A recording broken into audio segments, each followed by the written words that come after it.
Bombay. I was sitting in Udon Assembly, and it was the first time I thought, or the first time I believed that science and spirituality can mix and be together. I was probably, I think, 13 or 14 years old. And I've been actually wanting to talk to you since then, and 25 years later, here you are. So this is wonderful. Very warm welcome. Okay.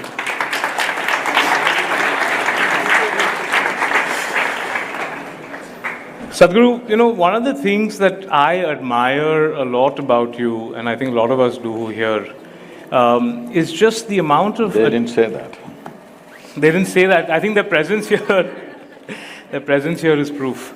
I think the amount of attention and the amount of just the constant effort with which you have been talking about the environment. And almost, I feel like environment is a very thankless cause to take up. It's very difficult to kind of keep talking about it. It's very difficult. And you know, when I have traveled, I mean, I've traveled all over the country since I've moved back from college. I see no one cares about the environment. It's the last thing that is on anybody's mind. Now, namaskaram to everyone. Well, to initiate environmental awareness is not that difficult, but to initiate environmental policy and environmental action is… you get old doing that. Just to give you a simple perspective, I've been talking about soil for over 30 years now, to ordinary people, to farmers, to bureaucrats, to ministers, to many heads of state in many parts of the world. Everybody listens to me and says, Sadhguru, this is very important. What you're saying is really fantastic. But I think on that day, they will use my talk as a pillow and sleep well because nothing happened. So, in 2022, I thought time is running out for me, if not for the world. I said, I'm going to ride a motorcycle from London to Kaveri. People around me thought I'm losing it. Others thought it's some kind of a fun thing that I'm going to do. But 100 days, 30,000 kilometers, want to activate a massive number of people around the world. So, initial days, everybody appreciating the ride, how was the ride, Sadhguru, how was the scenery, this, that nonsense. By 13th, 14th day, they realized this is a suicide mission. Because whether it's raining or it's snowing, icy roads, I was riding through northern Europe. So, 27 nations, 30,000 kilometers, 691 events along the way. But we managed to move, at least touch 3.91 billion people. Yeah. So, why this kind of activity? People who are… many people around the world, a whole lot of motorcyclists think I am a motorcyclist.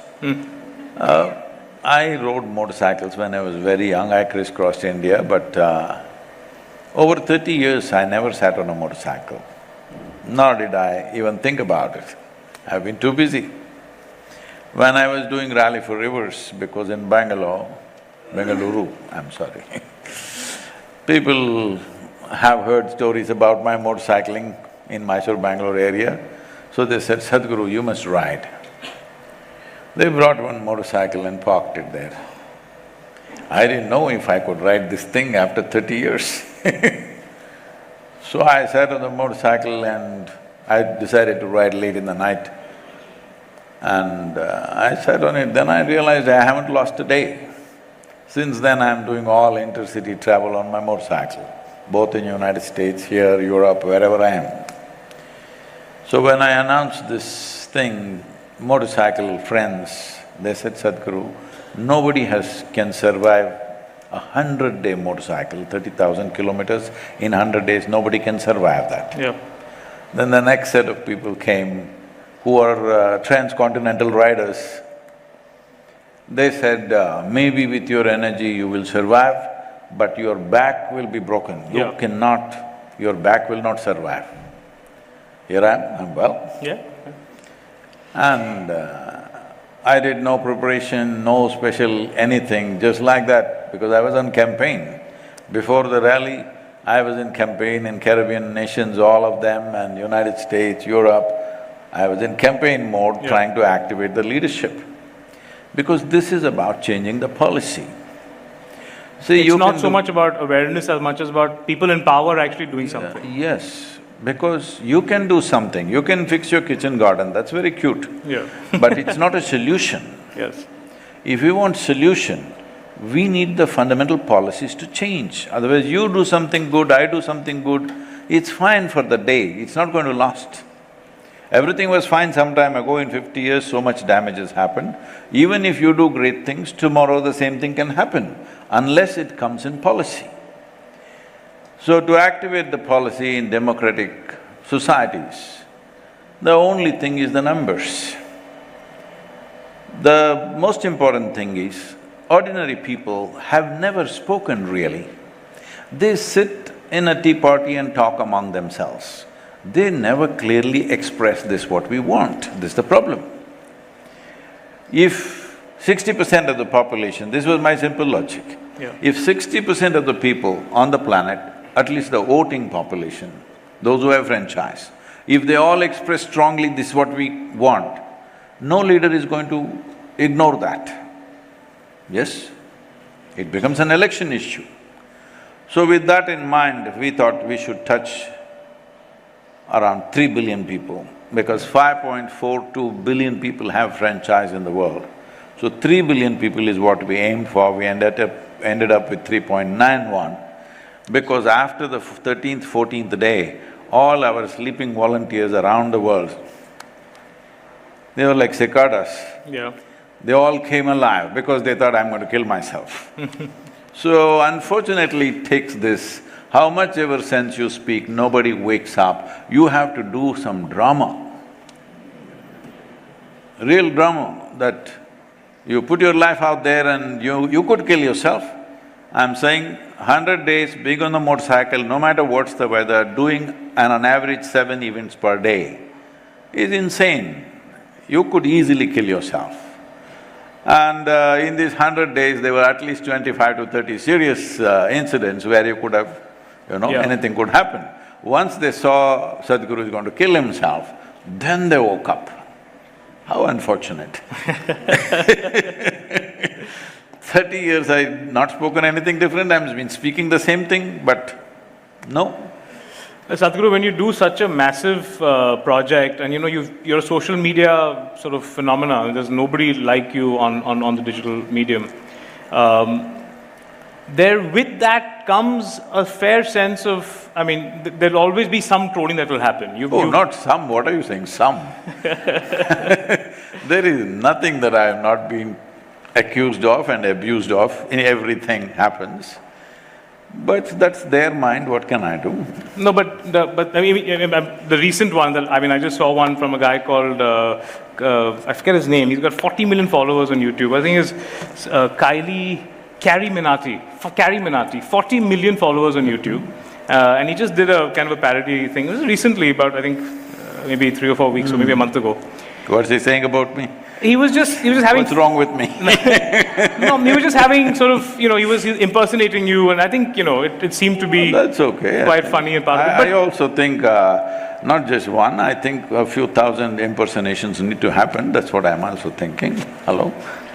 But do you feel like this kind of…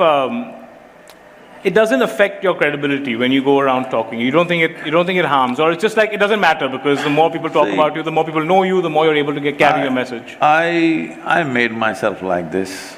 What somebody says, whether they call me God or they call me a rogue, it makes no difference for me. I am who I am.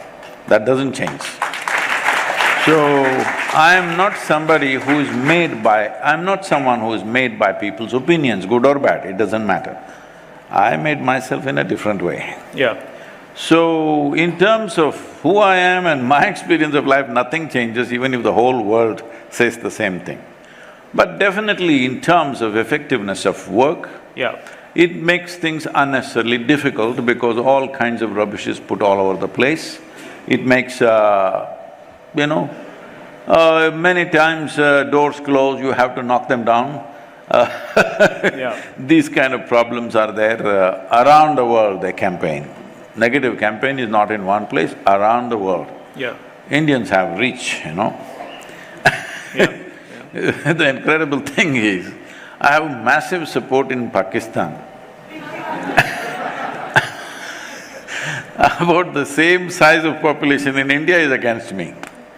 It's okay, it's part of working in this world. Why did that surprise you though? It doesn't surprise me because, see, there are a whole lot of people who have nothing significant to do in their life.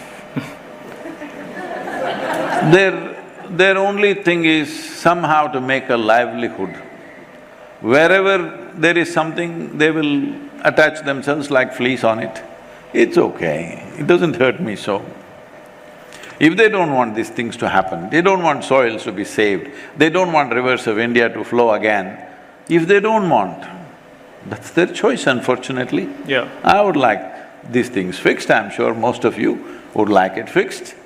Well, will everything happen? I don't believe that. Will everything that we aim for happen? No. In this generation, at least if we take a few steps, next, hopefully, we'll take more steps. This is the only way solutions will come. It's not that you are a solution for everything, there's no such thing. You can move it in that direction. Maybe the next generation will take it further and further. But if they don't want that to happen, I don't think they don't want that. They don't know what they're doing most of the time. Especially, I don't know who this is you're talking about, but I'm not surprised. If somebody is an influencer, any kind of influencer, if you can influence 10 people, or you have 2 children, see, this happens to you, you may be living somehow, but suddenly you have a child. The moment they're looking at you, if you're smoking, you put your cigarette away. If you're doing something else, you do that. Why? Because the moment you're an influencer in your home, the moment you're influencing a young life, you try to change your life in some way to the extent possible for you. So if you're influencing, what is the number? 40 million. Yeah. If you're influencing 40 million people, I hope you become a little more responsible. Yeah. It's very important. Yeah. But Sadhguru, when you talk about sort of these solutions, actually it's a little bit… it's a little confusing right now. Are these solutions global or are they local, are they both? So especially when it comes to the environment, I'll just go back to that because I think COP is around the corner, everybody's involved with environment is going there, I think you're also going there, the Prime Minister is going to be there. And there is a certain refrain that comes from the West, which is that, look, India is not doing enough, right, to deal with this COP, India is the only one who is going there proudly. All of them are slinking around because none of them have fulfilled the promises. India is ahead of the promise. Yeah. But the West believes that India's taken lesser promises than they should have. So, so that… No, the thing is this. See, this is in 2009, when I was at the World Economic Forum. They raised this issue of coal and oil. India and China are the big polluters in the world. So, I said, see, the important thing is we are talking about human rights, in the same breath you talk about human rights. In another thing you're saying India and China are polluters. I said, we should look at environment per capita. Yeah. What is our carbon footprint? What is your carbon footprint? We're a fraction of the West, and we'll take decades to get to If you look where at the it West that way, we are consuming what you were consuming 100 years ago or further. So, the question is not a competition as to who should consume more or who should do less or more about the compensatory activity. There needs to be a fair approach. When a nation which is… where nearly 400 million people are still living in basic, like slum-like conditions all over the country. See, slum is not just in Mumbai. The whole damn country is a slum. Go to the villages and see, there are slums, all right, there's no drainage, there's no facility, there is no nothing. We think, we look at it from outside, no lights, just lamps. Oh, it looks very romantic because you think they're having candlelight dinner. Of course because they have no electricity.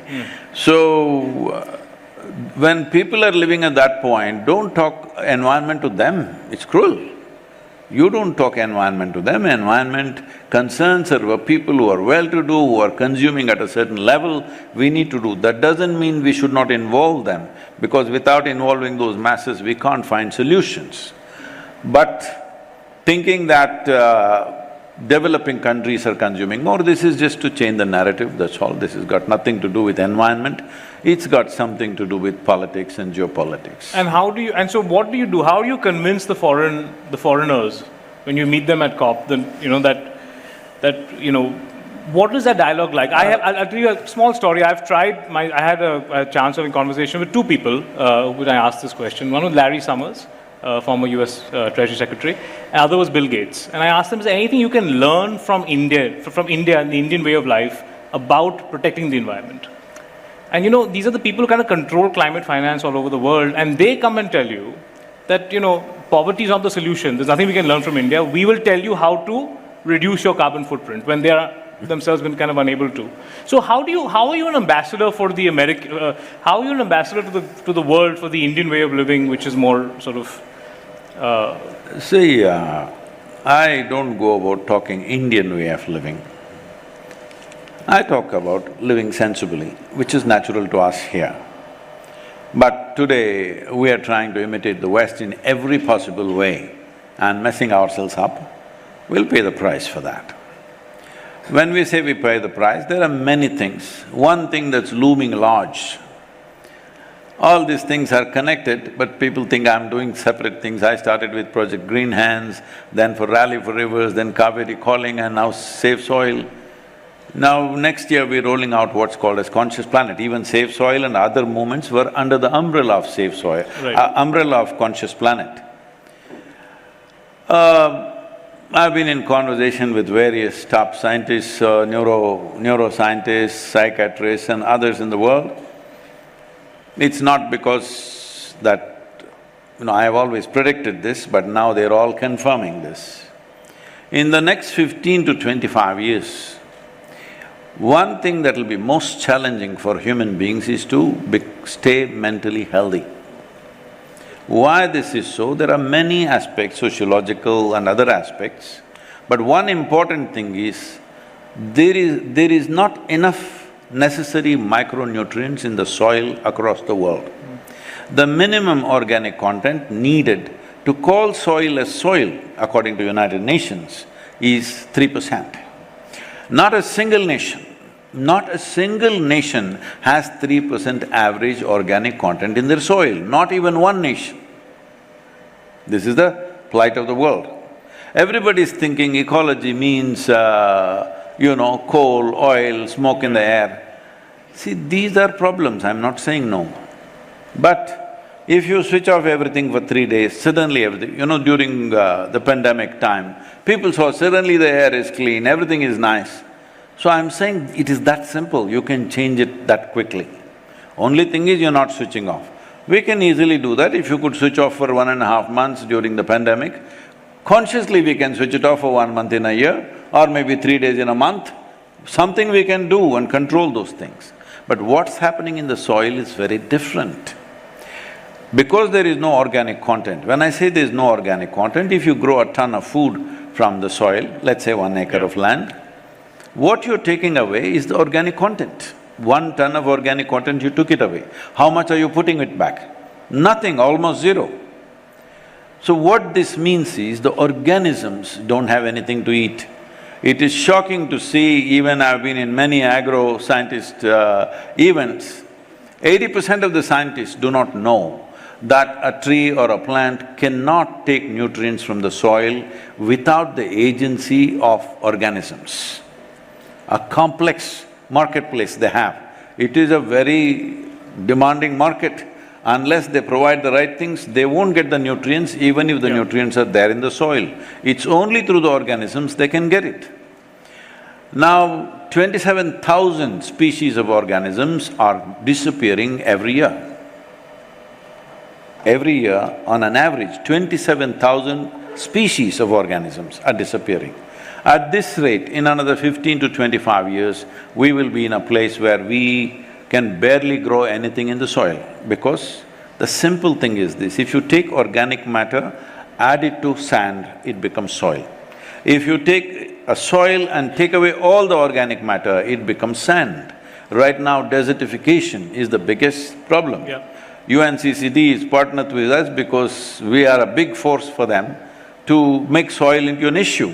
In 2022, in the month of January, there was a COP26 in Glasgow. 15 days, all the world leaders met. The word soil was not mentioned.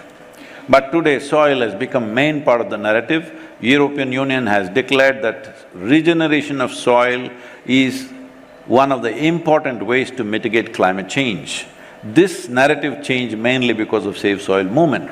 So this change of narrative and the way of… see, the human beings work like this. First we change the way we think, then we get little emotional about it and cry about it a little bit, and then action comes forth slowly.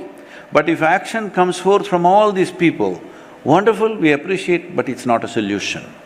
Solution is only when the policy happens. There are many aspects of policy. One simple thing is like this. See, if you maybe Mumbai is the wrong place for me to say this, but in any city, the older part of the city, if you look at it, there is no concept of a window. Everybody's built wall to wall homes. But in the newer part of the city, wherever you go, there are laws. If you have 10,000 square feet of land, you can't build 10,000 square feet.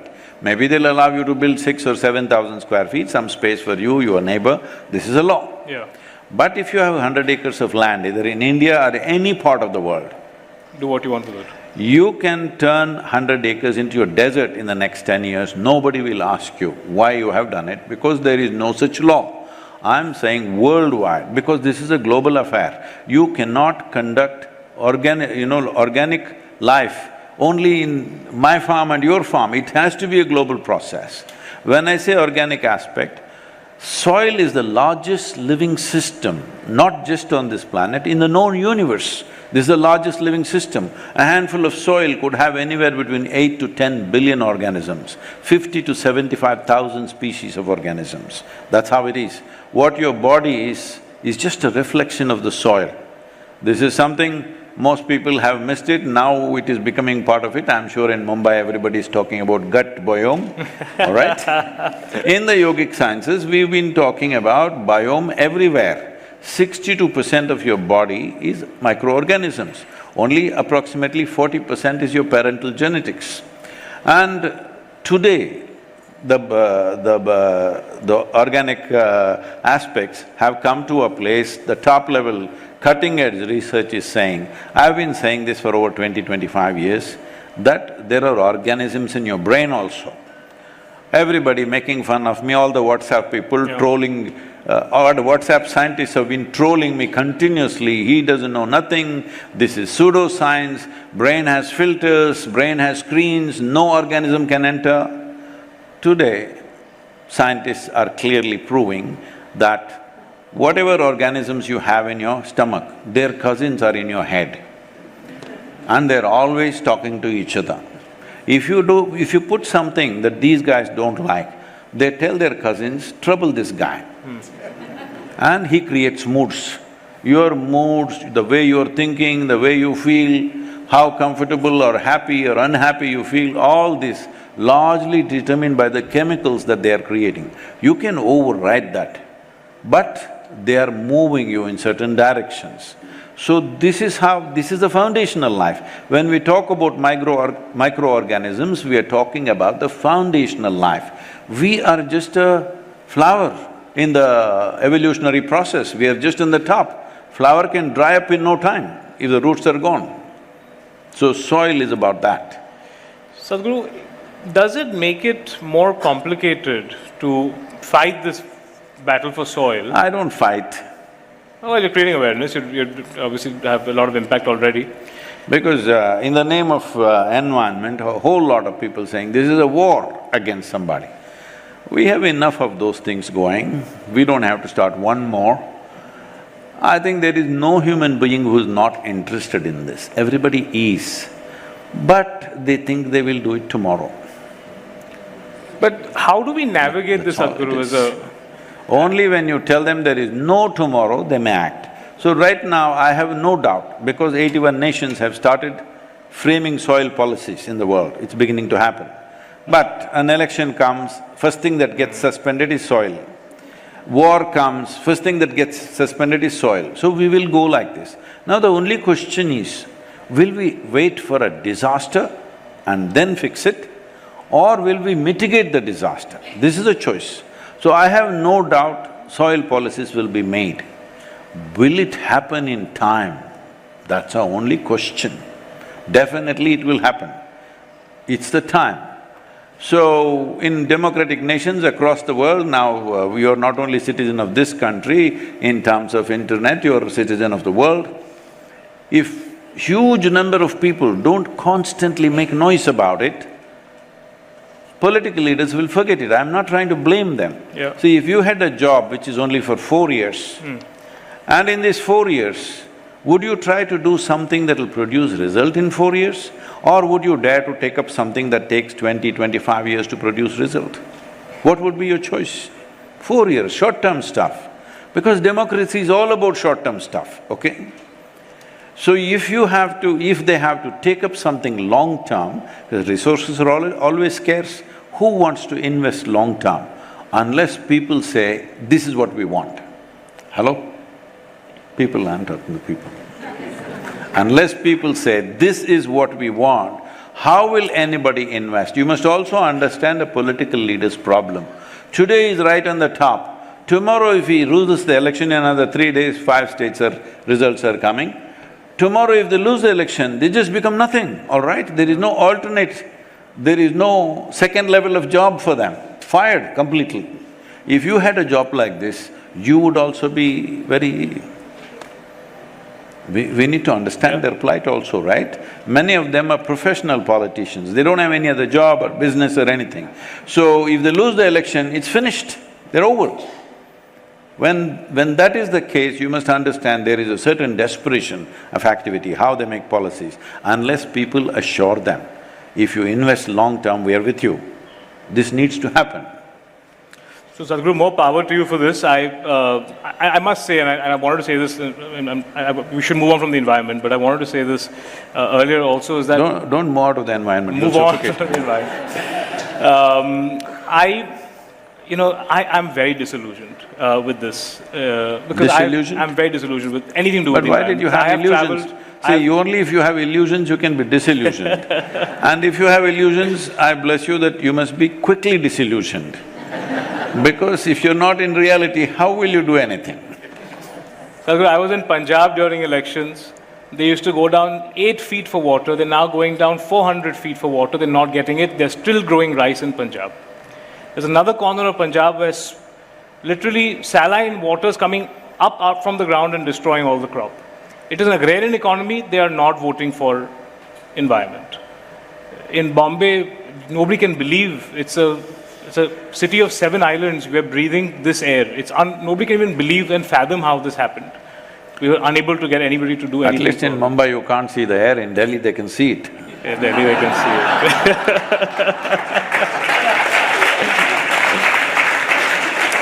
So, more power to you. No, about agriculture, you must understand this. We have done some surveys.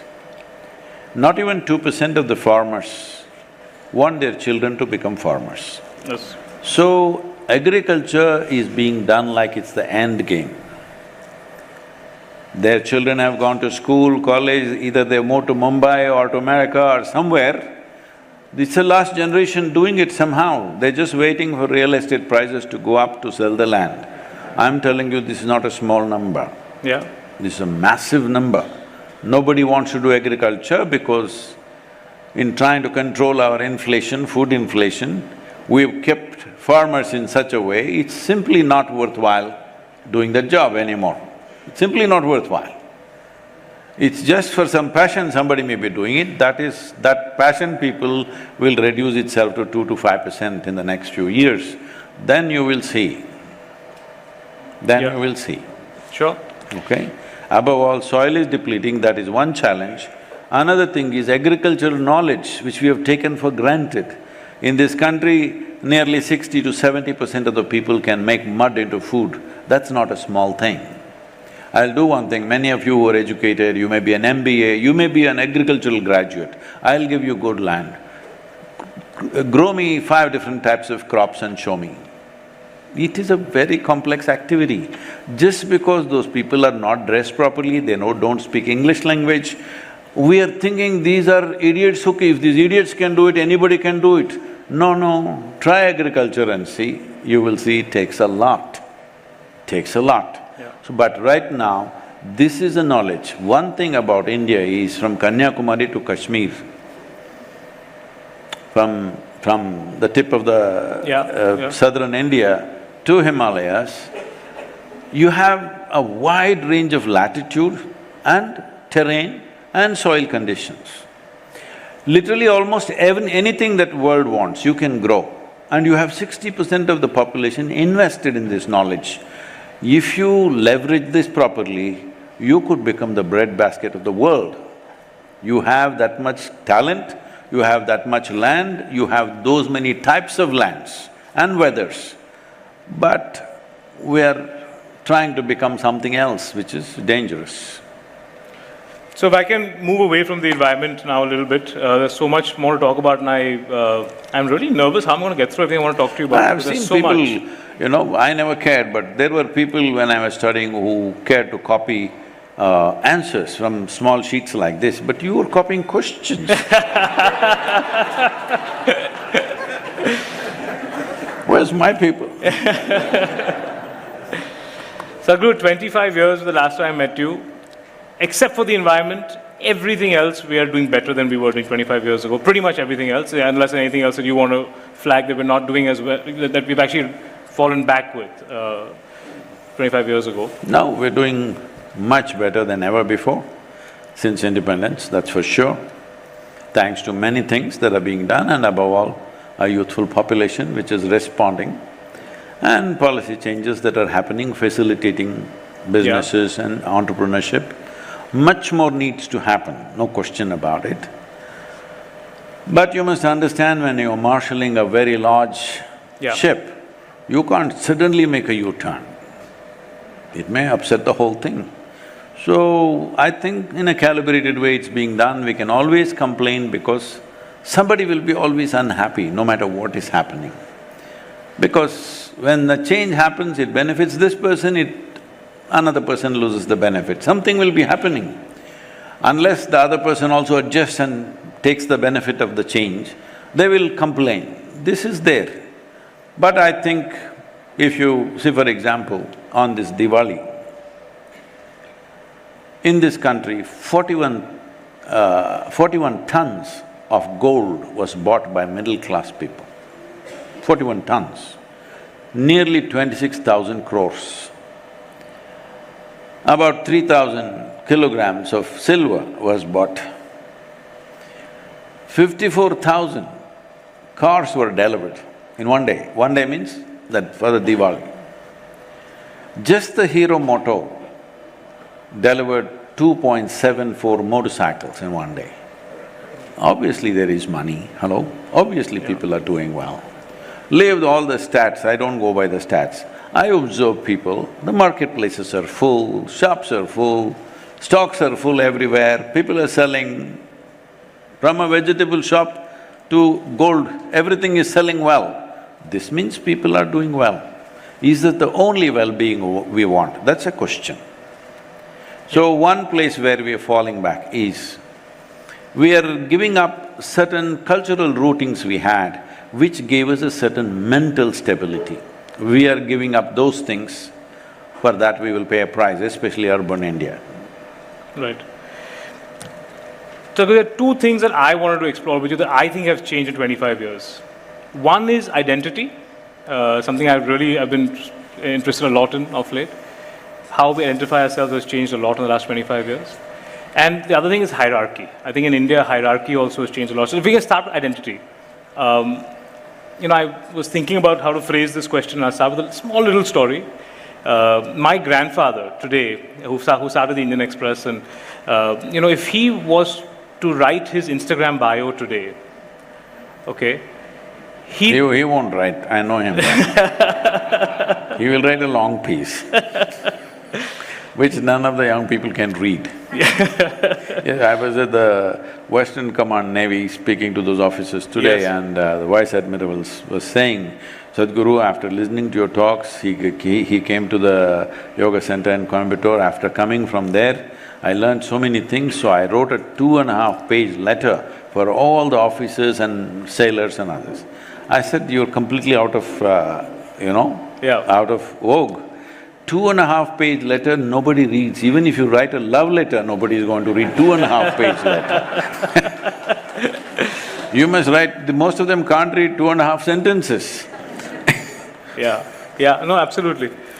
But a Twitter bio is very short, and you're the king. An Instagram bio is very short, and you're the king on Instagram. I think his Instagram bio would read Gandhian, freedom fighter, Marwadi, Hindu, that's it, 4 words. If I looked at my Instagram bio, it said alpaca lover, sunset chaser, and… You swim in the ocean, is it? If you chase sunset, you must be there. And father of my son's name, my father of Arav Ram Goenka. And just a way to kind of ask you that it seems… Wife has not complained? Luckily, she's not here, at least not yet. Am I right in saying that the way we identify ourselves today and how we identified ourselves earlier has changed a lot, that now we seem to be identifying ourselves based on how we stand out and how we're different? 25 years ago, maybe we were identifying ourselves based on how we're together, how we're connected to something larger.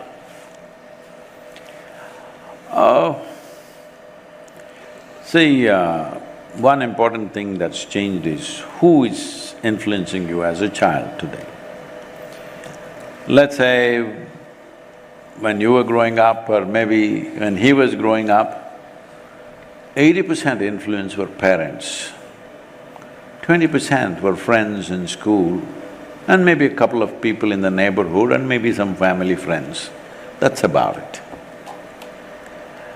If your parents were very strong and, you had a good bonding, 80%, otherwise maybe 70%. But whichever way, positive, negative, parental influence was at least 70%. Today, by the time a child is 12, parental influence largely is around 25%. That is if they have good connect with the children. Otherwise, it's further down. School, another 10–15%. Friends, little bit. Somebody else is influencing them, that you don't know where they are, who they are, what their intentions are. You have no clue. Someone else online is influencing them. So that influence is so large. Grandparents used to be a huge influence, they're gone. Hello? They're completely gone, nobody is going to listen to a granny. Only Google granny is the only one who speaks. So, because the type of people who are influencing you were people who cared for you. The type of people who are influencing the children today, they have commercial interests, they have no care where you go. So, this is something we need to look at long term, this is going to have a big impact on humanity itself. But is it more attractive to kind of stand out now? Is it more attractive to kind of be different rather than kind of be the same? See, the thing is, you can paint your hair blue or red or pink and you can stand out in any crowd. But that kind of standing out will get you attention for a few days, after that you're just a pink head, all right? So, unfortunately, if you are not doing anything significant about yourself, these things will become very important. I'm not trying to comment about your fashion, you're doing some fashion, it's up to you. I'm not someone to care about what you do with your body, you can do whatever you want with your body, it's yours. But if that is all you do, then you have to look at it, what is your life about, really?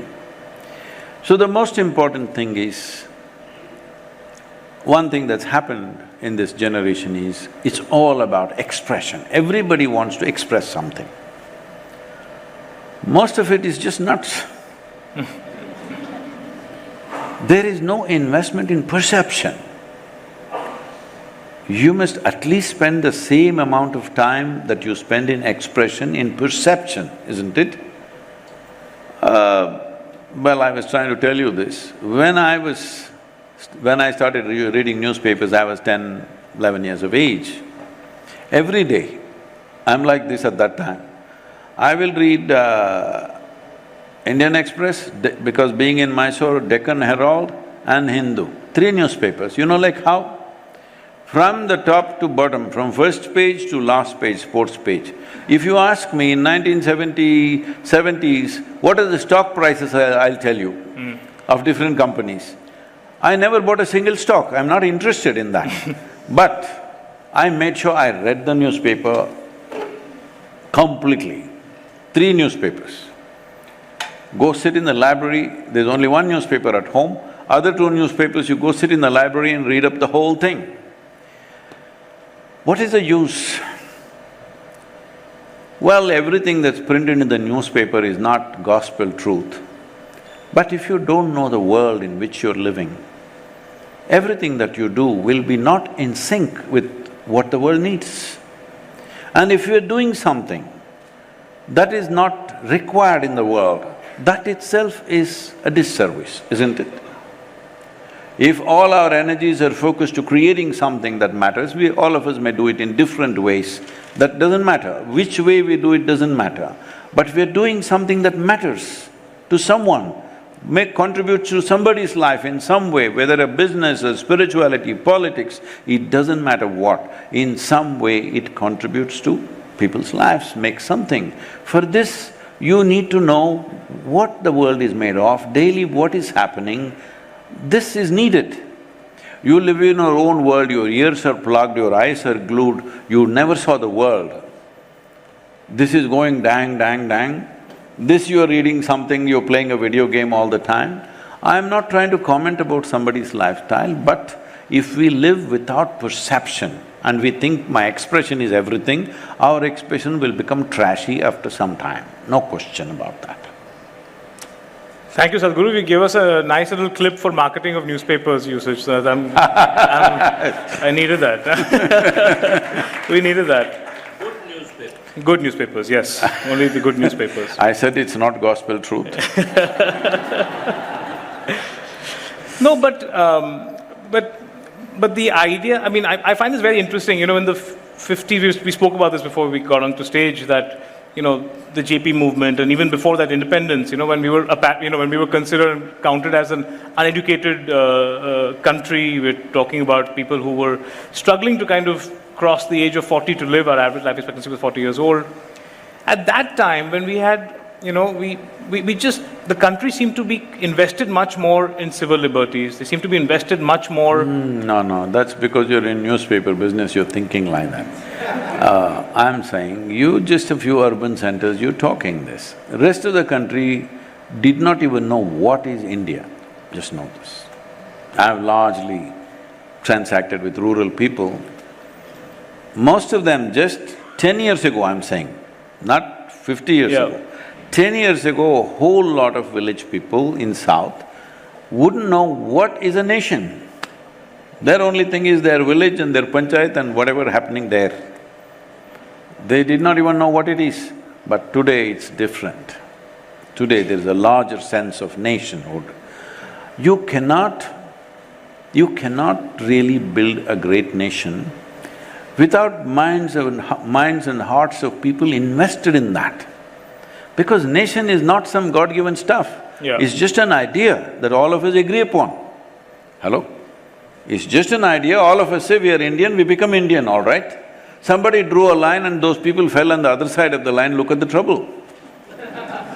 I'm saying, a recent line is there, all lines are recent if you look at it in terms of human history. Yeah. But somebody fell on the other side of the line and just see how it is.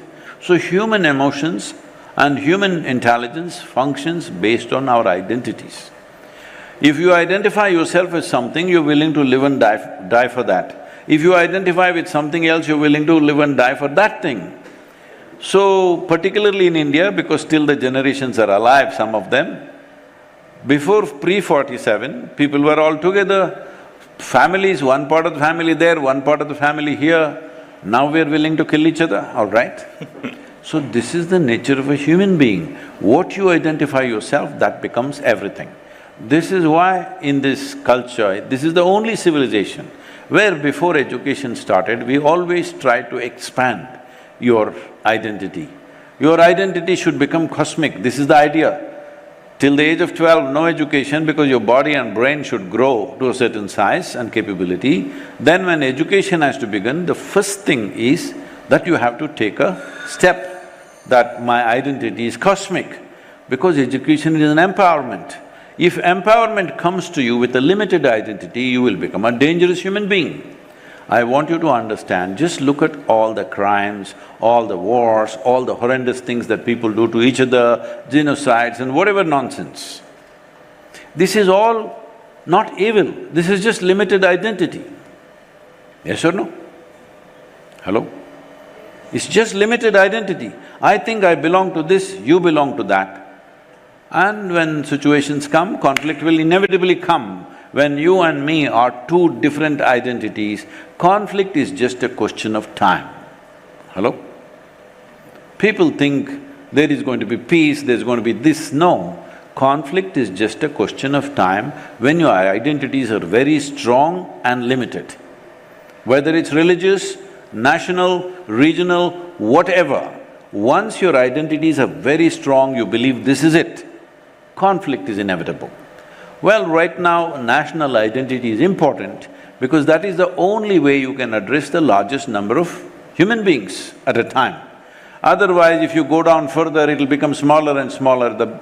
Right now, the largest identity for which you have an administration that you can address for their well-being is a nation. So, nation is a good identity for now. If you ask me, people were asking me, how much nationalism should we have?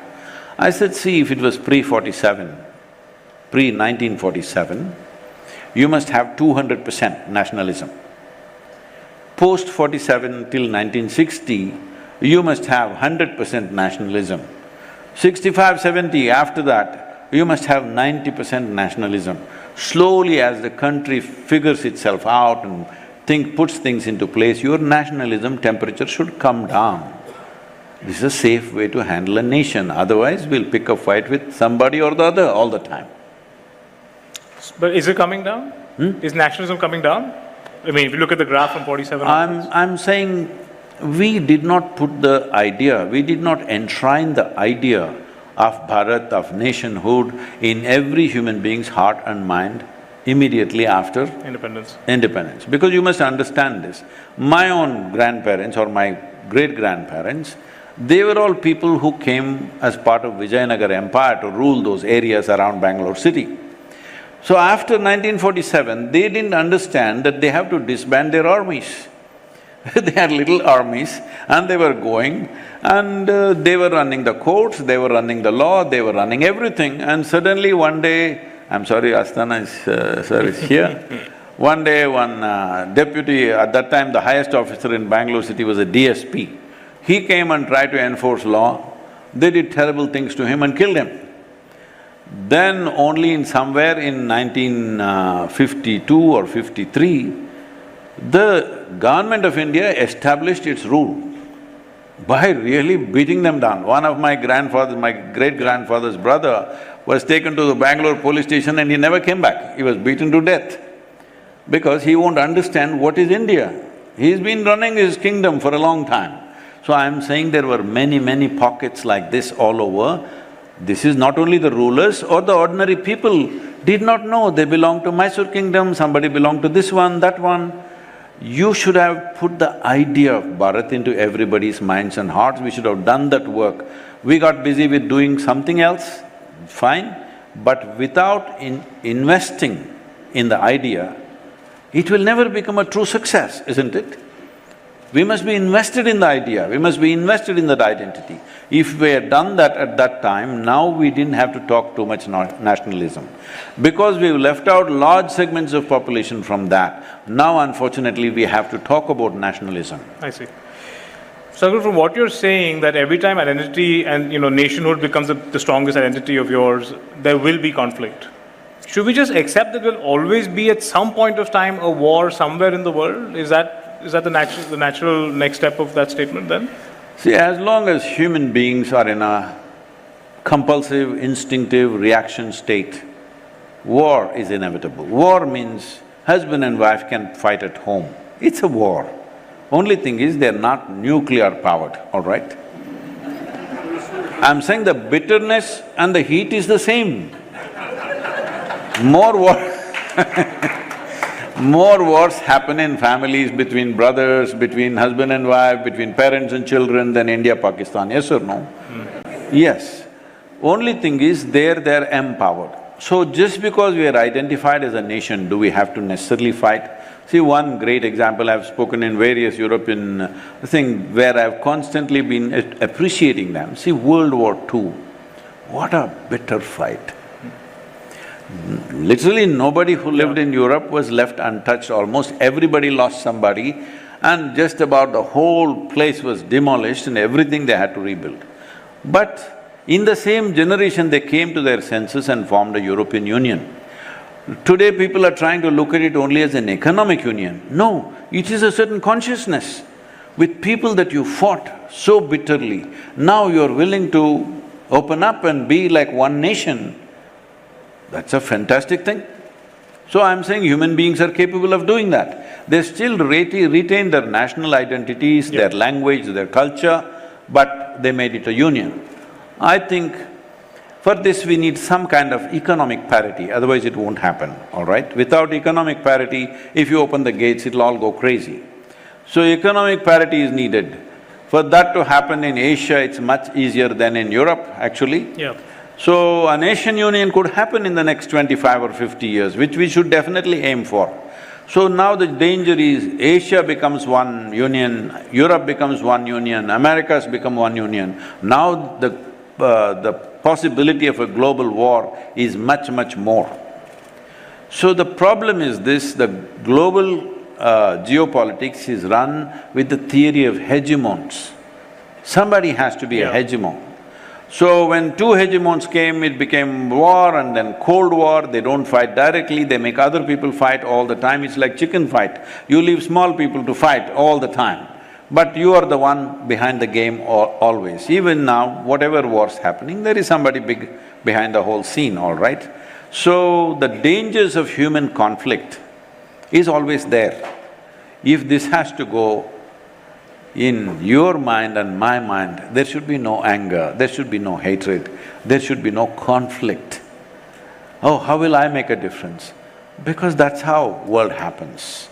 As long as there is anger and hatred and irritation in our minds, fight is not far away. Hello? Is fight far away?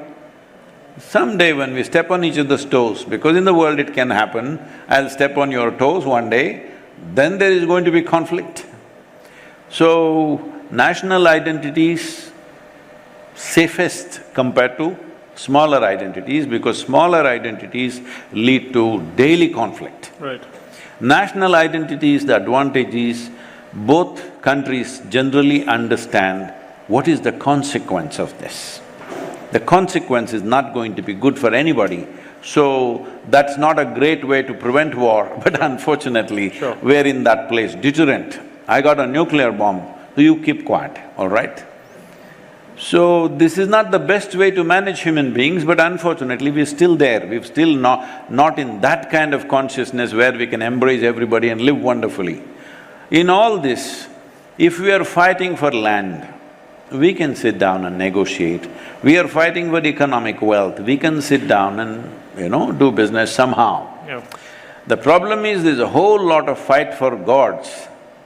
Once you're fighting for your god, there is no compromise, because if you make a deal, you have forsaken your god. In this, there is no compromise. If we take away that one thing, the number of conflicts on the planet will come down significantly. And Sadhguru, we're approaching the largest election in the world in about 6 months. Do you think these micro-identities get exploited? And I'm not pointing fingers at any political party, but I'm just saying as a trend. Do you think it's just, par for the course for a politician to just find these micro-identities and then kind of, sort of poke those bears to kind of make people come and vote? See, as I told you earlier, if you had a job, the moment one election happens, after that you'll be nothing. Would you use every possible lever? But therefore, are conflicts going to get worse? I mean, should we all expect that? No. For every election, should we expect that there'll be more conflict inside our own country? Almost 17, 18 years ago, I was the first one who pushed the idea, one nation, one election. I don't know if you've heard that, way back I've spoken. Yeah. Because of the televisions and whatever else, it's particularly because of the audio-visual thing, election seems to be going on just about all the time. Election in Nagaland, it looks like there's a local election going on, all right? When your grandfather was there, even it doesn't matter how much he wrote, we wouldn't know there is an election in Nagaland, all right? But now it's not like that. There are much louder journalists who will scream it into our bedrooms, and unfortunately there's television in every room. Wherever you go, they're screaming at us that Nagaland election. And now it becomes so important, Prime Minister himself is going there, Chief Ministers are going there, all leaders are going there. Now it's a big affair, all right? It is not a big affair for all of us, Nagaland election, it's important for Nagaland people, not for people who are living in Maharashtra or Karnataka or Tamil Nadu, but it becomes important because of the way, the decibel that's going on. See, at an election time, we have to give a margin to all political leaders that they will say a few senseless things. I'm not saying this is a complaint. I'm saying if you were standing for election, you would also do, because the whole thing is emotional movement, all right? People are not going to vote you for a sensible thing that you said. They're going to vote you, like I said, save soil, I have to create a drama, I'm going to die. Otherwise they won't move. How much ever sense you talk, they won't move. Don't think sense is a great value in the world, no. It is not. I have learned this in a hard way. Sense is not the greatest value, drama. Everybody needs drama. So, what do? To win an election, they have to do drama. So when you're doing drama, dialogues will, sometimes cross limits, sometimes says things which are not true. So I said, once in 5 years, anyway parliamentary election are there, rest of the state elections, once in 2.5 years, midterm, because once in 5 years means those who have lost the election will become irrelevant. Their people, their on the street workers and others, they need to be fed on a daily basis, something should be there. So all state elections, panchayat elections, municipal elections, everything after 2.5 years. So that every 2.5 years you have a chance to manifest yourself. Rest of the time, don't talk. Just show me what you're doing, because election should be 3 to 4 months talk. Rest of the time, people should work. I'm saying in United States, election campaign started 19, 20 months ago, before the election. Yeah. Where are we going? 4-year term, 20 months before election you start your election campaigning. There is no work left, only dramatic talk going on. So democracies will become so irrelevant if we go like this, that people will say, we want a dictator, we want a king.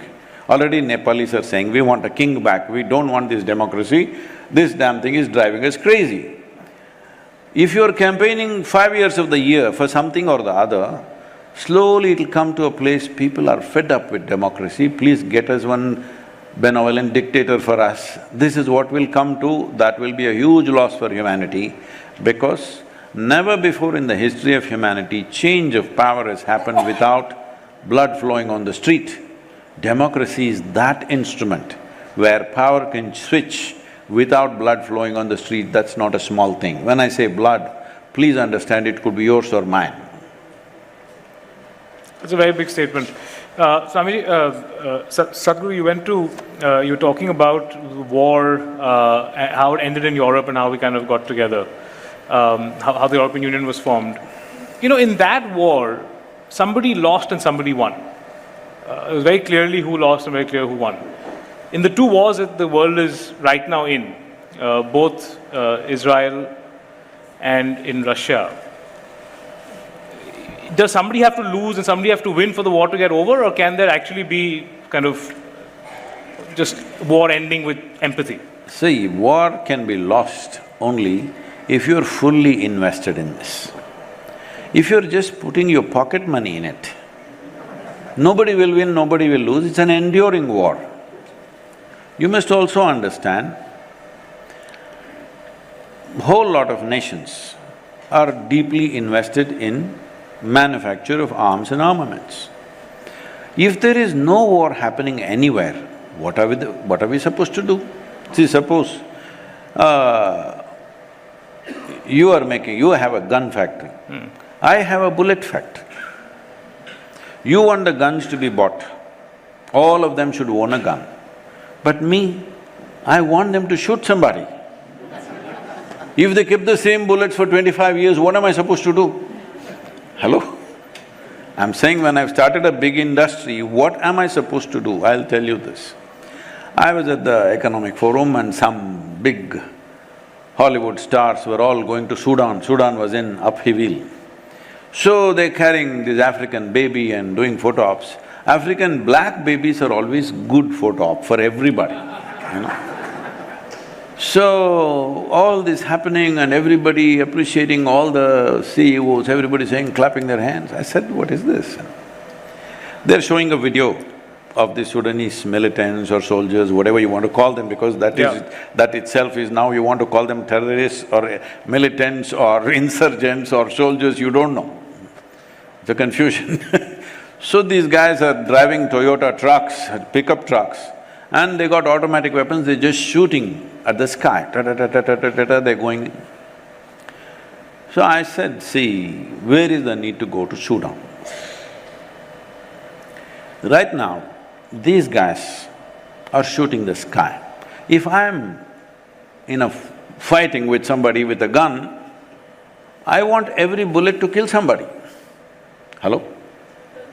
If you're a warrior, if you're a soldier, every bullet you carry, you want to kill an enemy, you don't want it to shoot the sky, all right? You will only shoot the sky if there is a limitless supply of armament. These guys are continuously shooting the sky, ta-ta-ta-ta-ta-ta-ta, they shoot for everything. They just shoot the sky. You've seen that also. So I said, see, this caliber of armament, there are 62 manufacturers in the country. I will give you the addresses. To stop them. Once the bullets are over, they will have to hack each other. Hacking, you won't kill that many people. Even in your heart, if anger is not gone, your arm will tire. I'm saying it's a horrible thing to say, but this is the reality of the world. When this man has an automatic weapon, how many he can kill? When he has a machete, how many he can kill? There's a big difference, isn't it? It may not make a difference in terms of people who are thinking, oh, what kind of thing is this? As long as they kill, it's killing.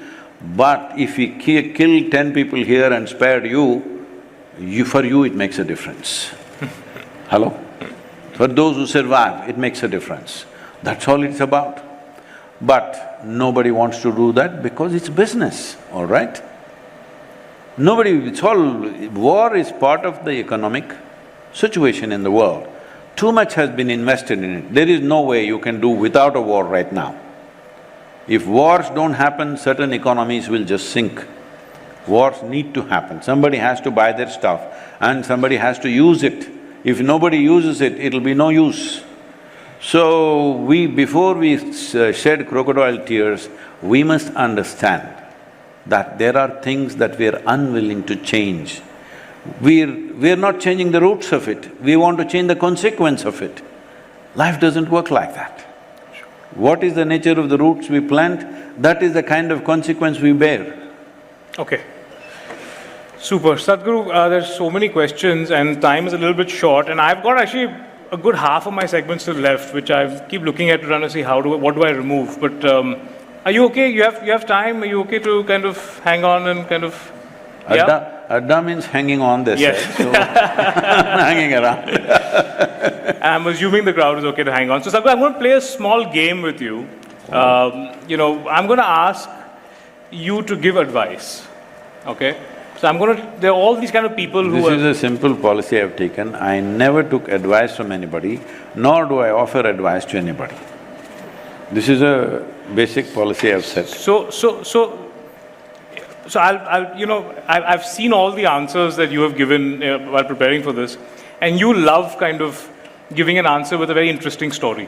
You'll make a story. So don't think about advice, but I'm going to do the story this time. Okay. And you can kind of, respond to the Better story. make it interesting. Yeah. So you kind of touched on this, but Sadhguru, your advice to the son of a farmer who wants to sell the farmland and move to the city, what would you advise him to do? Do it. Do it. It's a bad thing for the country, but individual life is also important. Yeah. You can't talk about country and sacrifice people, all right? Yeah. Country is not a geography, country is people. So you cannot say you die in your village, you must understand this. Every day, 40 farmers are committing suicide in this country. 28 farmers are committing suicide in this country every day. That means more than 1 per hour is committing suicide. And this is the case if a young man wants to sell his land and make a life in the city, which all your parents or yourself have made, isn't it? Hello? At some point your parent or grandparent was in the village, now you move to the city and you're happy. If not happy, at least you're better off. I'll not address the happiness part. You're better off than being in a village. If that boy wants to do that, why will I stop him? It's bad for the country. But if it's good for the individual human being, he must do it. Super. Sadhguru, little short answers please, for I have a long list of stories. Achha, by the way, Sadhguru, all these stories are real. I know the people in these circumstances, so it's all, in that sense, a little journalistic, but still, so your advice will be all that more important. The successful Indian businessman has been invited to meet the King of England. Should he bow?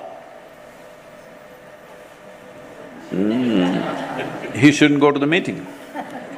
He shouldn't go to the meeting? Yeah, because if that is their policy, that if somebody comes to meet the king, you must bow down, you don't want to bow down, just don't go there.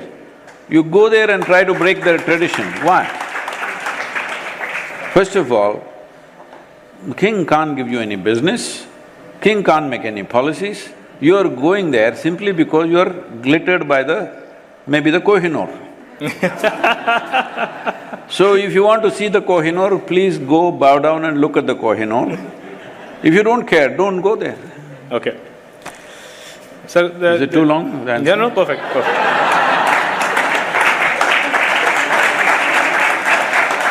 So your advice to the talented young engineer who has gotten a job at double the salary abroad, should he leave his parents and move, or should he stay at home with his family? She is going.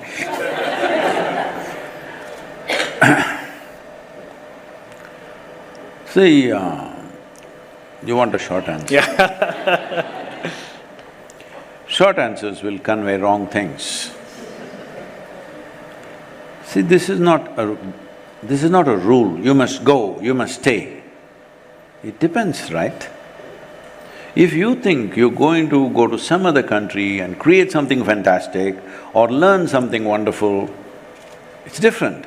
You're just going there only because salary is double, I would say stay back. But if you're going there to learn something, to gain experience, to create something where that possibility is not here, you must go. They're two different things. Okay. Your advice to the chief minister… I'm saying don't sacrifice life for a living. Okay. Your advice to the chief minister who's going to lose his office on Sunday. No, they will get at me, please. Advice is… I'm not asking you to predict which chief minister, I'm saying whichever chief minister loses office on Sunday. You guys are making the prediction. You already made the predictions. Anyway, see, I wish people were voting, genuinely looking at the developmental work done or not done. If it was so, my advice for the chief minister would be very different. Right now, it's like a potluck. Bad luck. It's like a… It's like potluck. Potluck. So I'm just saying bad luck, what to do. Okay. Your advice to the kid graduating college who says no to a full-time job because she wants to be a fashion influencer on social media. Well, if she's so stylish, why not? Okay. Your advice to a woman who is married in a house where the mother-in-law and sister-in-law fast for Karwa Chauth but she doesn't want to. She has to read the Harvard Medical School intermittent fasting and she will do it. She won't do it for Karwa Chauth, it has to come from the right source. So your advice to the economy's most powerful unit, the DINK, double income, no kids. So your advice to a DINK who says, children are a selfish act and the act of having a baby can never be selfless. See, if you are a couple of tigers, I would say please reproduce because they're endangered. Human species is not endangered, it's your choice whether you want to do it or not. Okay. You have the choice now. When human species was very small population, you must do it. Yeah. But now it's a choice. 8.4 billion people. Please, I actually instituted an award for all those young women who are healthy enough and they can have children but they chose not to have children, I'm giving them an award. Super. Okay. Your advice to a college student who wants to come out being gay to his father but is nervous the father will stop paying his college fees. So, what you see, nobody tells when you're young, you did not tell all the truths about you. Even if you did not have that kind of aspect, you never told your father everything, come on, be honest about it. So, it's up to you. Okay. Your advice to the Pandit whose 13-year-old son says he's an atheist. That's a good way to start to be a Pandit because I started at the age of 8, 9 as an absolute atheist, graduated into becoming an active Naxalite movement at that time because it's very important that you don't simply believe something because somebody told you something. Well, when you're young, you tend to disbelieve, but if you mature, the important thing is you should neither believe nor disbelieve. The atheist and theist means this, both are in the same boat, pretending to be in two separate boats. Both of them believe something that they don't know. One believes there is God, another believes there is no God. Both of you don't know, why don't you say, I don't know? I don't know is a tremendous possibility.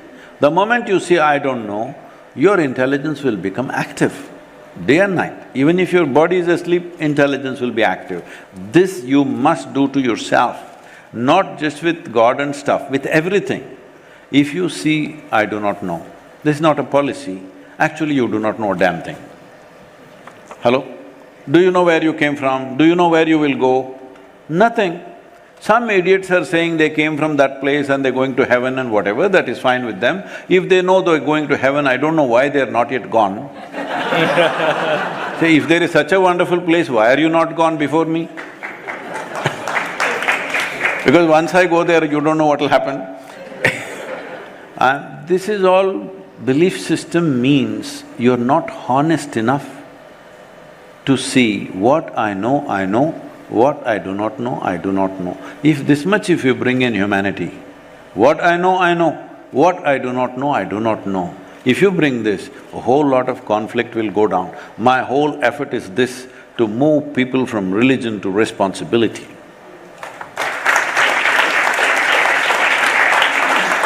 Somebody else is responsible for everything. No, you are responsible for everything that you are and everything that you have done and everything that you have not done. Hello? Sadhguru, your advice to a man whose wife insists on using her family's last name for their child. Depends who the family is.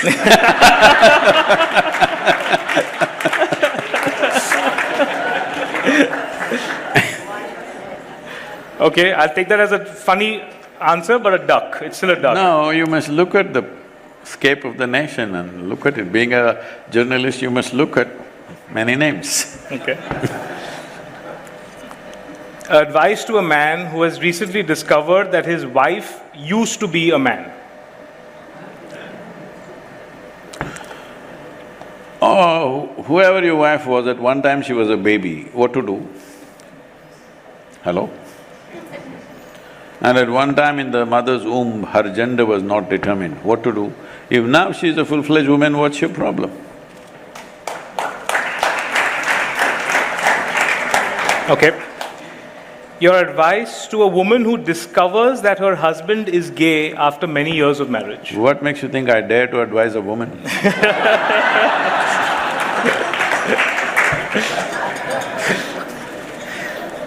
Okay, I'll try one last one, and hopefully you won't duck. Your advice from the Sadhguru on stage right now to Sadhguru 25 years ago who came to my school. The same guy. Same guy.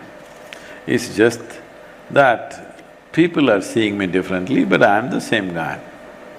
People who are around me know that in every way. The world changes its opinions, but who I am doesn't change because of their opinions. Okay. Sadhguru, your advice to people, your advice to Rohit Sharma after losing the World Cup. Right now we are in cricket morning, we don't talk cricket anymore, for some time. We are in the morning, hello? Morning period you shouldn't… Okay. Your advice to the rescued Uttarakhand miners. This is something a whole lot of people talking about. These boys, when they come out, they'll have mental trauma, post-traumatic stress. Nothing, these boys came out and they're fine. This is the resilience of Bharat. For nearly 8 days, I think, 7 or 8 days, they were in total pitch darkness. But after that, there was some minor light and some food going in and stuff. Food means in 4-inch pipe, you know what kind of food was going in 85 meters. It's not some sumptuous meal, something, so that they didn't have to die of hunger. And the way things were going from outside, we are having all the news, we are watching all this and everything, but they don't know whether they'll ever get out or not. But they played cricket, I believe, it's really nice. Maybe some stars will come out of that, we don't know. But they kept themselves well, they walked in the darkness up and down after eating something, and when they came out, they're saying, Shiv Bhagavan ki chai, that they're talking. So I'm saying, Mahadev ka something, you know, that guy was doing one puja in one makeshift temple. And they all think, no problem. And they are fine. You will see, they'll go home and everything will be fine. No post-traumatic stress, nothing. This is why it's important. That's why at one point I said, we are giving up certain cultural moorings. If you give it up, then you need a psychiatrist. Nothing wrong with a psychiatrist, it's just that it needs too much furniture for each one of you. And it's too expensive and inefficient. With one person, he has to sit 2 hours, 3 hours talking. This is not like that. This is a very inexpensive and mass delivery of psychiatry where people will remain psychologically healthy. We must invest a little bit in that. Okay. Your advice to Putin?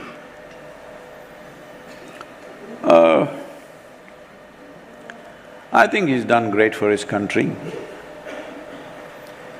Well, mistakes people make, but mistakes are made because there are historical emotions and stuff going on. And because whoever controls the media, they control the narrative. The other side of we have a large following in Russia and in all those Central Asian countries. Many Russians even now coming, a lot of them staying in the yoga center and traveling with me and all this. Their experience of the war and their experience of the whole situation is very different. I'm not trying to say they are right and somebody else is wrong. All I'm saying is, I don't take sides in war because goddamn war is wrong, not the question who is wrong. Hello? The question is not about who is wrong, war is wrong. We're using technological empowerment to decimate each other, that is wrong. So I don't take sides in the war. What advice would you give Zelensky? Should go back to his old profession. No, because in this personal stuff, the number of people getting killed, what is it? Whole male population of Ukraine will be gone and if the… See, Russia has the endurance to fight this for another 10 years or 20 years. If you continue for another 5-6 years, hardly any male population in Ukraine will be left. When they were all gloating about they crossed this river, what that starts with D, Devon? Yeah, I'm not remembering it, yeah, I know. That river we crossed, they were gloating about it. So the Russians said, the average life expectancy of an Ukrainian soldier is 48 hours. That's all they will live if they cross this river. And that's a fact. I'm saying, what are we just burning up young people? For what? What are you going to get? So they should put down their weapons and let Russia take over? No, you should sit and talk. We will not talk. It's not good. We must talk. When there is a conflict, we must talk to resolve it. Everything will not be resolved immediately, but we must open that thing. I'm not willing to talk, means where will it go? Your advice to Netanyahu? In Netanyahu, Israel's Netanyahu. You trying to get me into trouble? No, not at all. I'm tomorrow going to Dubai. And I heard that he's not coming, so, for the COP28. Okay, so I won't push, whoever you're not comfortable with, don't answer. Your advice to Iran's Supreme Leader Ali Khamenei? See, advice, unsolicited advice is always a bad thing to do. All right? Nobody is soliciting my advice or your advice. For them, everything is written down and they know everything. Those who know everything, there is no advice. Hello? Okay, fair, but people who are very lost, what would you advise a Palestinian living in Gaza today? Get out right now because you may get bombed out.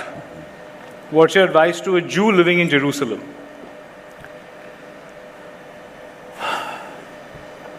Well, in a short span of time, you made a great nation, which everybody appreciates and everybody wants to go to and everybody seeks advice and technology and other things from that country. But if you don't manage a few things well, all this can go. It may be not all your fault or somebody else's fault. The important thing is not about whose fault it is. The important thing is we manage situations without destroying each other. That is the important thing. Question is, if you talk about who is right, who is wrong, there is no end to it. Everybody thinks they are right, isn't it? Question is not right and wrong. Conflict is wrong, whichever way it happens. But once it starts, stopping is very difficult. Because both are fighting, who is to deliver the last punch? That will become the issue, isn't it? So once conflict has started, No point, advice and nonsense. You can talk as much as you want, but human emotions are such that I want to deliver the last punch, not you. This is the way of the world. Super. I don't think you're going to answer my last two, but you have advice for Modi? He is not someone who needs advice. Do you have advice for Rahul Gandhi? Nobody's asked me, so… Let's get some audience questions in. If I get a just show of hands, I can assure you I will not be able to take everybody's. Please, Rashmi, go ahead. Hi. It has been delightful listening to you, Sadhguru. Little. It's been delightful listening to you, Sadhguru. In fact, religion has been dragged into politics. Do you ever see that spirituality will also be part of politics? I wish it was. Because nearly 6,000 years ago, it was attempted but failed. Probably most people in the country do not see it this way. You must understand, if you say Krishna, you will think butter, girls, flute. Hello? All those things happened only till he was 16 years of age. After that, his only mission was to marry political leadership with spiritual process. Because simply seeing, those days the king is the biggest influence. Whatever he becomes, the citizens naturally go that way. So he saw that if you transform the king, naturally the kingdom will benefit. Most people probably completely not aware, Krishna started over 1,000 small ashrams across the northern belt. Okay?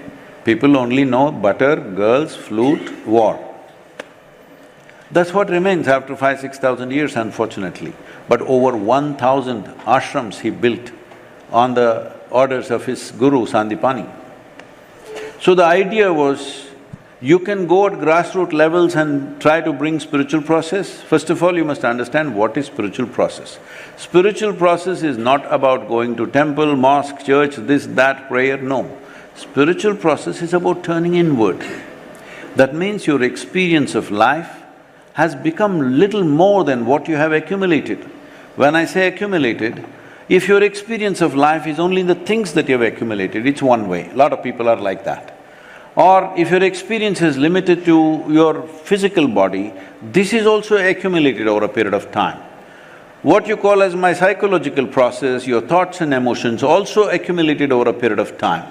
So if your experience of life is limited only to what you have accumulated, either in the form of body, mind or things and people and relationships around you, you are living your life without having a taste of life. You're only having the accessories of life. You don't have life. So, if your experience of life transcends the limitations of your physicality, then we say you are spiritual.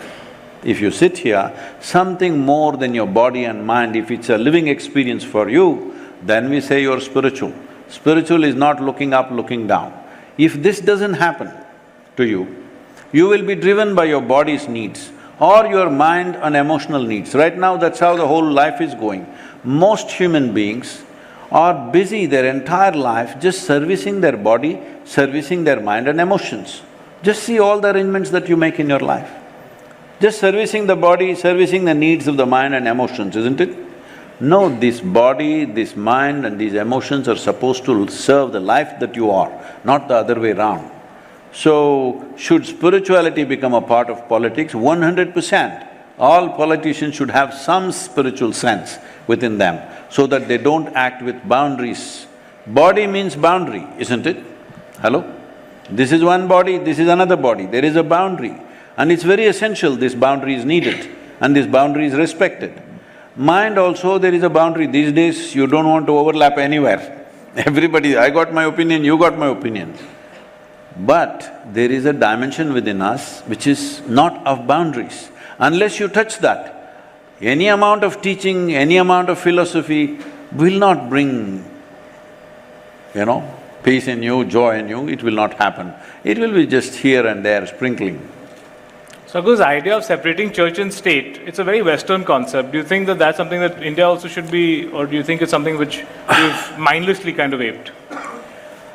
Aped is the right word. But ape has a mind of its own. That's the problem. If it had no mind, it would be okay. But ape has an unevolved mind, that's a dangerous thing. Okay? No mind would be fine. Unevolved mind is a dangerous process. So, this church and this thing comes because the religions which were very dogmatic, trying to dominate every aspect of life, we have never had any dogmatism in this culture. Individual people may say some stupid things, but generally there is no support for dogmatic belief systems. Here, even if so-called people that we believed are divine entities, when they came, they could not give us any commandments. When Shiva came, Adiyogi came and opened his mouth, his wife is asking him 1,000 questions. Krishna comes to his one close friend after 35 years, he tries to speak, that fool has hundreds of questions. Hello? Nobody could give us a commandment because this is a land of seekers. There are no dogmatism here. At a given time, what's relevant we will do. If we have to change tomorrow, we will change everything. This is the nature of this civilization. This is very important, not for India, this is for the whole world. The whole world needs to do that. Human beings have still not come to that place where they can do without any hand-holding. They need to hold something. But we must know, we created the handles. If we want to shift the handle from here to there, we can shift it. No, the handle is there and only there you must be forever. This is going to be dangerous and that's happening in the world today. Rakeshji. You spoke about European unions. Do you foresee unification of India, Pakistan and Bangladesh in near future? See, I'm not an astrologer, but we must have a plan. I don't believe in predictions.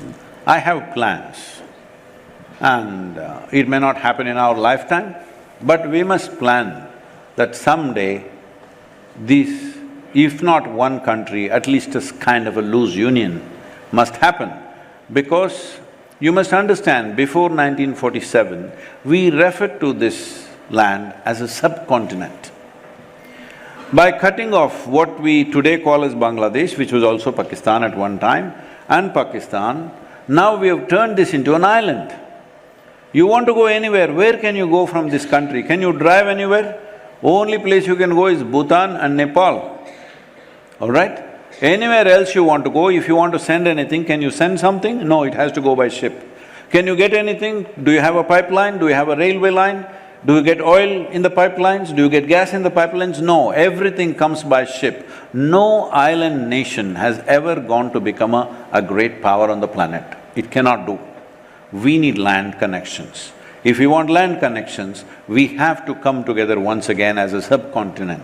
If not as one nation, if that is not possible, at least as some kind of a union. Otherwise, we will suffocate ourselves. Mr. Somani. Sadhguru, I have seen several videos of yours. Many of the things that you say keep reverberating in my mind. I'm sorry, sir, if I'm bothering you like that. Sir, let me stick to… but I'm an educationist, I'll stick only to education. And at one place you have said that modern education is crippling humanity. And so if yes, then what is the way forward, what is the way out? That's one. Two is, you say that there are 3 eyes for a leader, you know. So, insight, inclusiveness and integrity. We, in management, we teach leadership. So how do we teach integrity? How do we cultivate integrity, inclusiveness, insight in an individual? And in a corporate perspective, what are the metrics and yardsticks for measuring these qualities and traits? When I say education is crippling us, right now the whole education process is about gathering data. From your kindergarten, you're just gathering data. So next thing is you process this data and find permutations and combination expressions for the data that you have. So once you have substantial data, this data like it's reverberating in your ears or in your head, wherever. Head. It's reverberating, this is data. This is the bane of all educated people. Some nonsense is going on in their head all the time because they've gathered data. And if substantial data is gathered, then it just goes on cycling inside. So this means there is no new possibility in your life. Data means is of the past, isn't it? Past is circulating in your mind continuously, it may be useful for your survival, but you will not do something significant and absolutely new because only the past is circulating. You cannot switch off the past. Hello? If you could be on with your data for some time and switch it off like your computer, then it's okay. But data is on in your wakefulness and your sleep, it is on. So all the data people are feeling very insecure right now because of the artificial intelligence, and especially if the artificial general intelligence becomes prolific, which I feel will grow faster than most technology experts are predicting. It will grow much, much faster because it'll create itself.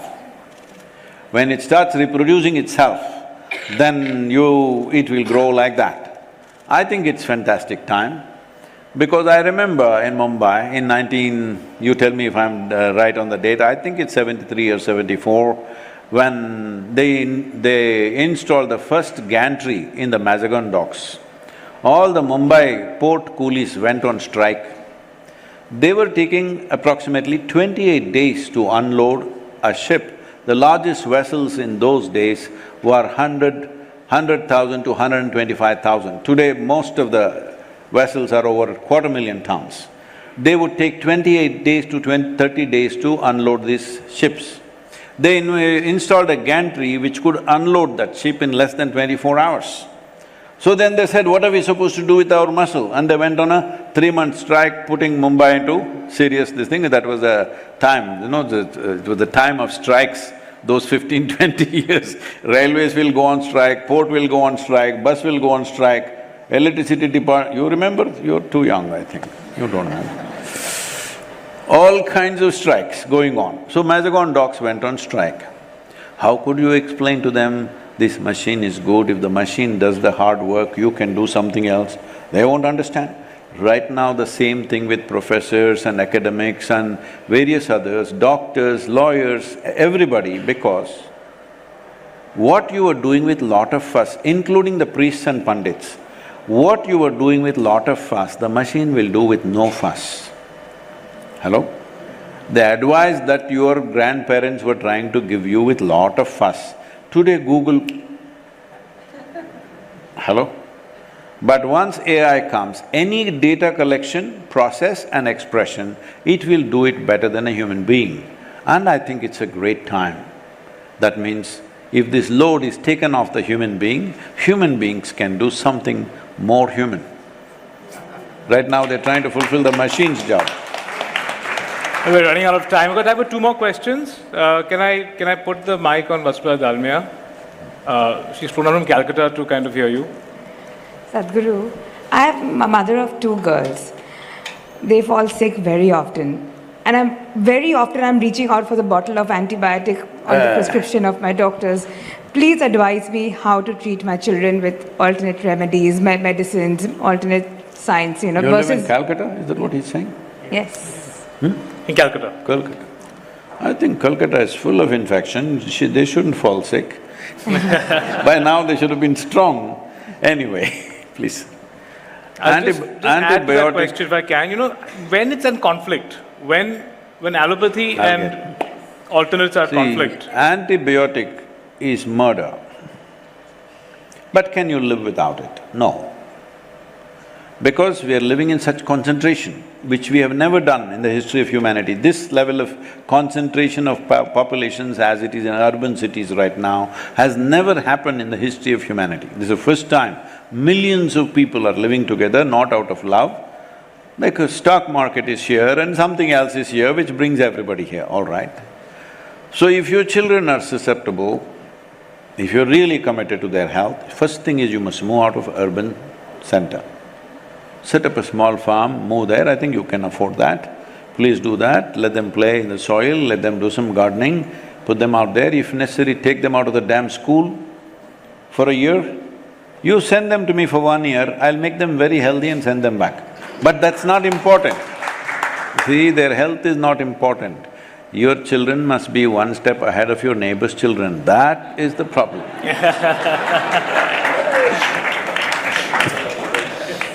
We're running out of time. There's a lady there, can I get the mic to her, please? We'll take two questions at the same time, so I'll call that one question and then we can wrap up. I know Sadhguru's been very generous with his time. In front, please, right here, in front. Sorry. And there's a gentleman at the back with his hand up in the second last row. We'll just take two questions together. Please keep the questions short, please. Thank you for a wonderful evening, Sadhguru. You spoke some wonderful things about the soil and how it's connected to our mental health and how… I'm sorry, I didn't get that part, little bit. It was a wonderful conversation, a lot of interesting insights about the soil and how it's connected to our mental health. Are there any particular foods you would recommend which are friendly for the soil and also friendly sort of for our spiritual journey? Friendly for the soil and also our spiritual journey. And our spiritual journey. See, soil is definitely not connected to our spirituality, but a soil is not connected to our body, but our body is soil, isn't it? Hello? The question is just this, will you get it now or will you get it from the maggots one day? But we'll get it one day, hello? When somebody buries us, we will get it that we are part of the soil. But if we get it now, we can live wonderfully well. If we know we are walking upon our own body, how gently we would walk. What a wonderful human being you would become, isn't it? So, about spiritual process, suppose you sit here, your little finger is in lot of pain, only little finger, not anything else, only little finger. I am talking about enlightenment, are you interested? You want to say, Sadhguru, how to take away little finger's pain? Even if God comes, that's what you will ask. Because this is the nature of the body. If you don't keep it well, it will become the main issue in your life. The idea of keeping it well is so that you can keep it aside and focus on something else. Bigger things are possible in your life only if your body is not a concern, isn't it? If your body becomes a concern, it's a full-time job. Only little finger is hurting. It's a full-time job, believe me.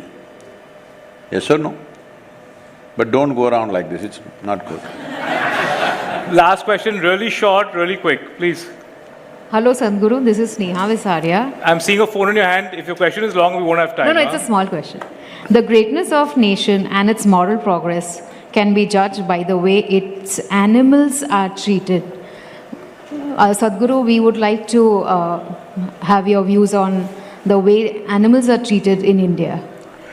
See, right now in the urban societies, their idea of an animal is just a dog, at the most a cat. They think all the other things are not animals. The things that they're eating are not animals. All of them are animals, all right? So animals means all animals, all life around us. Animals also include plants. I'm not saying plants are animals, but it's life, as much life as anything. So in this culture, people worship their animals. Probably you don't have this experience. In my grandparents' home and all well-to-do homes, but still, animals are in the centerpiece of the house, in the open area of the house, animals. When we are little children, every day my grandmother will take and show this one particular animal and say, she is Gauri. This is the milk you're drinking every day. And they give us milk only from that cow, not mixed up with million cows. Because you must understand, this is the way life is made, this sophisticated it is. I know a whole lot of trollers are at me just for this one statement. But you can check it up, you can research yourself, or maybe some of you are doctors who may know this yourself. If a human mother gives birth to a child, If it's a boy child, she will produce one kind of milk. If it's a girl child, she produces a different kind of milk. So I'm saying it's that specific life. You drink milk from 1,000,000 cows at a time, all kinds of animals, and you think it'll work out well. See, you may just live somehow. Somehow, if you're robust in your body, it's okay. But if you want to unfold all the aspects of your life, then the subtleties of life has to be managed. So when we say animals, we kept the animals like this because they were as much a part of our life as families were. Today, because you're living in an apartment, a cow or a donkey or an elephant or a camel is not possible, you have brought in dogs and cats, it's okay with me. But they worked together, they lived together and they were part of us. They had names, they responded. I'll tell you, I have very profound experiences with these animals. I know when somebody in the family dies, nobody goes and tells the cow. It is not in front of the cow, somewhere. The cow is just standing there and shedding tears like that. It knows that person is dead, intuitively. So that is how close relationships people had. But today you think it's all right to eat that one, but your dog is sacred. But somebody else in another country eats dogs and you're very upset about that. I'm saying, if we do not value life around us, whatever life it is, whether it's an insect, a bird, an animal or a plant, life around us is not separate from us. We are a consequence of those lives. We are not here by ourselves. Today I must tell you, 92% of the freshwater aquatic life is gone in the last 70 years. Gone, okay, species gone. 82% of the insect population is gone on the planet in the last 70 years. The biomass of the wild animals is 4% of the planet. 32% are human beings. 61% are cattle, Western cattle, in the cattle farms. This is definitely murder of the planet because who we are right now is a consequence of all those small lives slowly evolving and we're here. Above all, microbial life is most foundational. Let me put it this way. See, if tomorrow all the microbes die, we will die instantly. If all the worms die, we will die in another 1.5 to 2 years, all life on this planet, not just us. If all the insects die, somewhere between 4 to 4.5 years, all life on this planet will vanish. But if all of us die, planet will flourish. So we must know this. We are not the be-all of this. We are just a consequence. We are like a flower of evolution. We must be fragrant. Hello? We must exude that fragrance. Thank you. Sadhguru, last bit or are you through? What are you showing like this? Small portion, small… I don't do those things for the road. On the road I'm… Small bit. I'm going to ask you the toughest school interview questions that in Bombay City has… that Bombay City schools I have been asked when I was going for admission for my kid. That's why I didn't go much to the school. They couldn't ask me those questions. So it's very tough. The school interview questions for parents is actually quite… So I wanna get, what would you answer? Should schools have male, female and other bathrooms? I think if you bring sufficient responsibility into our children, even male-female bathrooms are not needed. If we make our children very responsible. We've made them peeping toms and giggling idiots. Okay. Because of that, separation is needed. Otherwise, why can't you respectfully make way for a girl if she's going to the bathroom? And because we have not understood her biology, maybe she has a little more extra need in the bathroom than you have, so you just have to make way for that. Why this responsibility has not come at an early age is because we have taken on to Victorian prudism. That is not the way this country was some time ago. Okay. How do you explain to your child why his or her nanny eats dinner on a different table? What's that? How do you? How do you explain to your child why his or her nanny is eating dinner at a different table? She is eating separately. Maybe she eats better than you. And anyway, this distinction, one who cares for you is not cared for, your children will not grow up healthy. Okay. Would you rather a school preserve the child's naivete or toughen the child up with exposing her to the harsh realities of the world? What do you mean? You want to expose them to rape, murder and everything? Rubbish. Children will learn as time comes. The important thing is to bring a very profound sense of responsibility to everything. This doesn't mean what we expose a child to should be age appropriate. If we don't understand this, in the name of freedom, we'll destroy them. Wonderful. It's a great way to end a wonderful conversation. Sadhguru, thank you so much for your time. Again, I've been telling 25 years I've been waiting for this, which is why I've gone through only half of what I wanted to get through. But I think I can talk to you for days, actually. Did I get the admission or? Thank you so much. Ladies and gentlemen, request all of you to remain seated while we continue. You can catch this conversation in the Express Conversations podcast on Spotify. May I now invite Dr. Rashmi Saluja, Executive Chairperson, Religare Enterprises Limited, to present Sadhguru with a bouquet.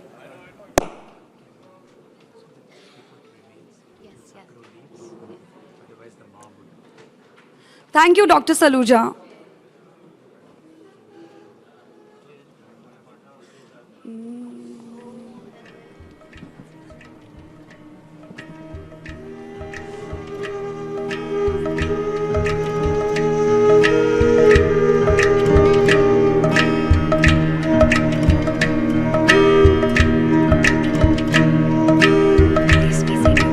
Please be seated.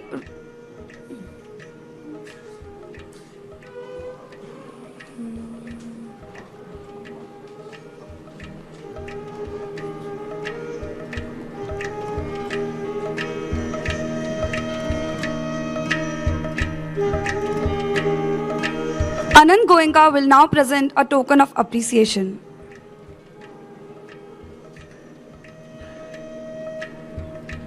The illustration is by Suwajit De. Request everyone to please remain seated.